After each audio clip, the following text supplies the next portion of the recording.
Warning. Intrusion detected. Press protocol.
Please stand in the scanning zone to begin decontamination procedure. Initiating diagnostics.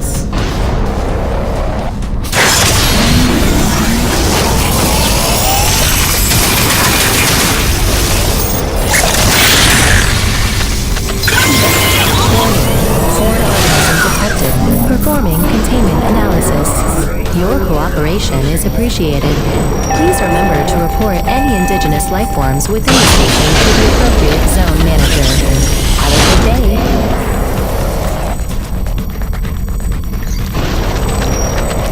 James, over here! Listen, your resident super genius built some kind of experimental machine that's drawing the Akrit here and agitating them more than usual. Why would Kovacs build something to cause this? You're asking the wrong scientist. See the quarantine room in the center of the lab? Right through the glass there? You blast your way in and put a stop to this mess. We'll keep him off your tail.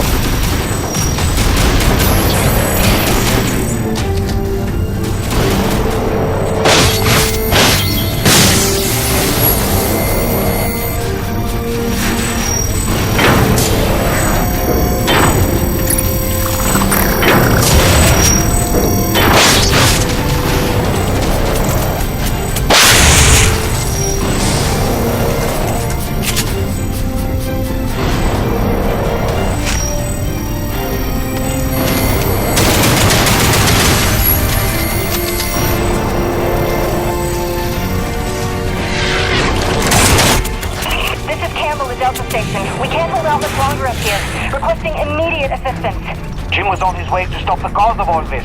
Jim, do you copy? I'm working on it, guys.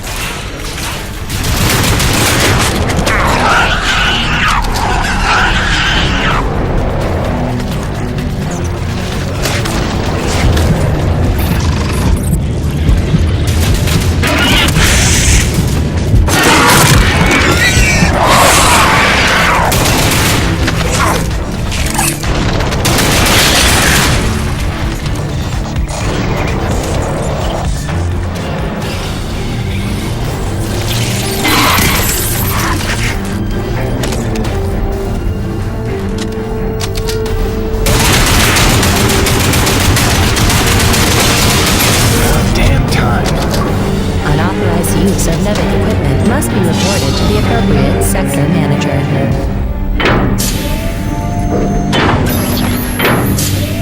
Destroying the prototype was quite unnecessary. I'm sure I only needed to adjust the frequency.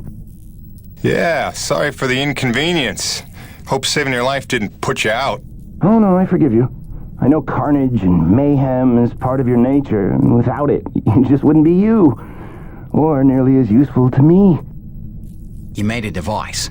that can drive the Acrid crazy. Well, I would need to run more experiments to know for sure.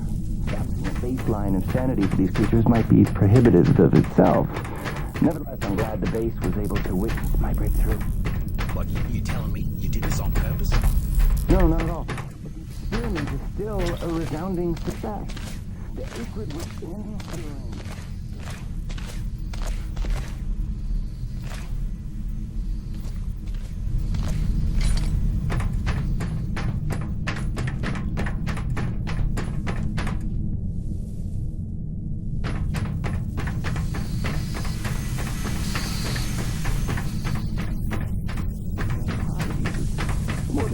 Auxiliary power systems at 30%. Seems I found a vibration frequency that puts them in an agitated state. You've limited yourself, but just imagine what else you might be able to do with this. I can find a wavelength that would calm the Acrid, render them docile, then harvesting T energy in the quantities we require would be a matter of simple logistics, such as massive slaughterhouse.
James, a moment.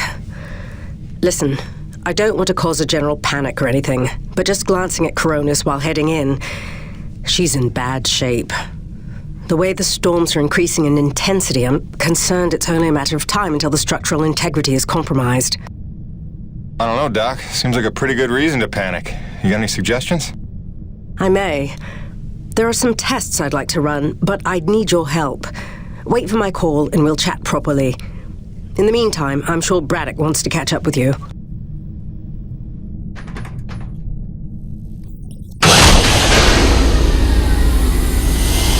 They've stopped. The Acrid are retreating. Looks like Delta Station's in the clear. The swarm is subsiding in the hangar as well. Whatever you did seemed to work, Jim. We're ever thankful. I'm happy to help. Just glad to be back home.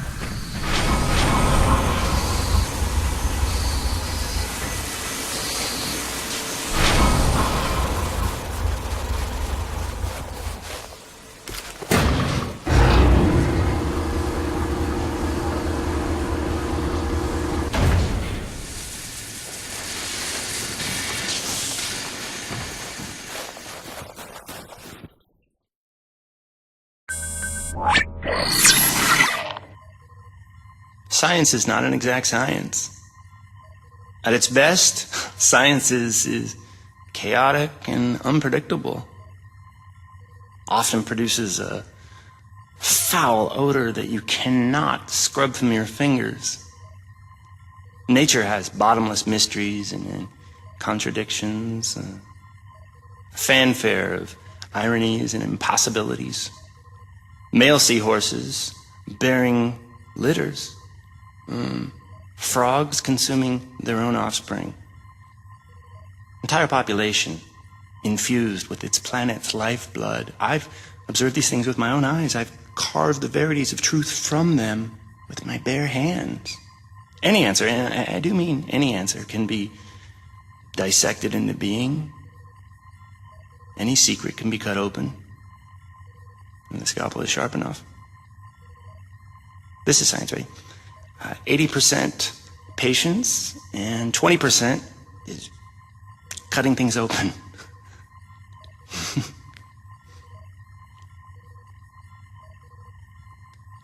Until next time, Mother.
Hey, boss.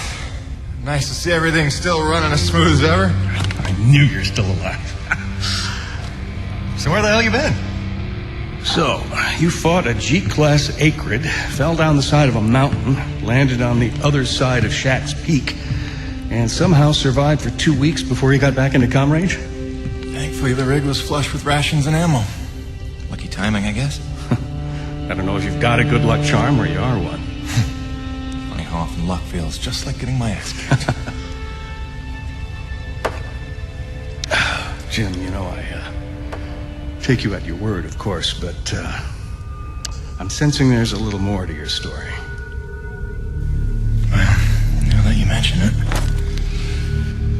there is this. What is... Where did you find that? I'm sensing that you already know the answer to that. Don't toy with me, Peyton. What did you find? Why don't you tell me what I found? We're the first humans to set foot on this planet, so obviously I didn't find some 50-year-old Nevek base, did I? Keep your voice down. Is that really all you have to say? No. It's important you understand something, Jim. Keeping the first colony under wraps wasn't my idea. It's one of the terms I had to agree to for Nevek to greenlight this mission in the first place. Perception is vital to their interests. I'll go to great lengths to conceal such a debacle. Coronis was set to land far, far from the original site, but the storm forced us down here. Nearer to the truth than I could have even ever hoped. Hoped? Why would you hope for this? That's why. General Charles Braddock, commander of the 1st Neo-Venus Colonial Expeditionary Force. Your old man led the first colony. Led it, and lost it. And he was never the same. Something happened here. Something you would never talk about. All right, so... you're here to what? Fulfill your father's dreams? Redeem his failures? I'm here to solve the energy crisis. And maybe get some answers with your help. Consider this an opportunity. A standing contract for further investigation. Not for Coronis, but for me personally. And I'll pay a premium for your ongoing discretion. So I get to lie to everybody, too? If a word of this reaches Nevek, they'll take back the whole operation. Put it under paramilitary command. I hate lying to the men, Jim, but it's for their own good. Trust me. I'll see what I can see.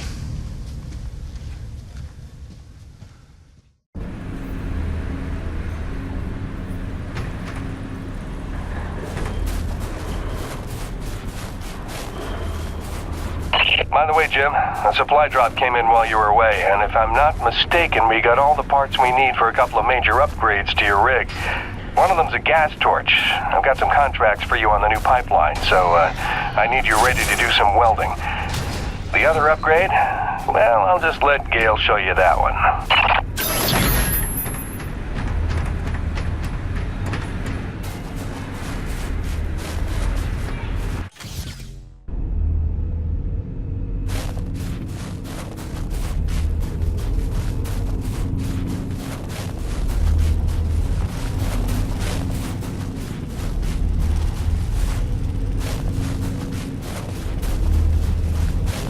Man alive, Jim.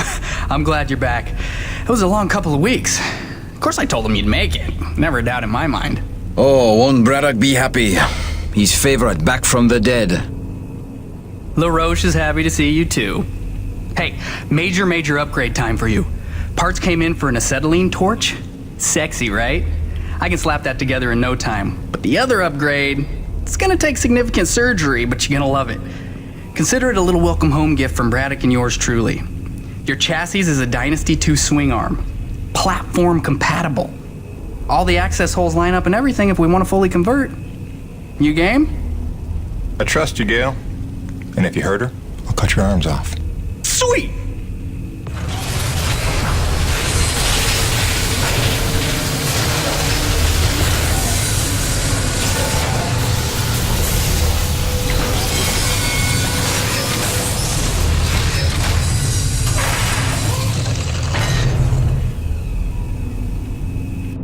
This is it, Jim. My masterpiece. Your rig can now transform into a drilling platform. The suspension might feel a little tighter, and sorry about that, but you're gonna lose your mind when you see what your rig can do now. LaRoche, no begging for one. Giving you enough chances. Fancy but useless, huh? What good is a drilling platform without knowing the location of deep thermal pockets? Shush! You're ruining the high. Jim, you were also officially upgraded with the Mitchell Industries oxyacetylene torch. Dual 150 oxygen regulators with a custom Thermodyne cutting tip.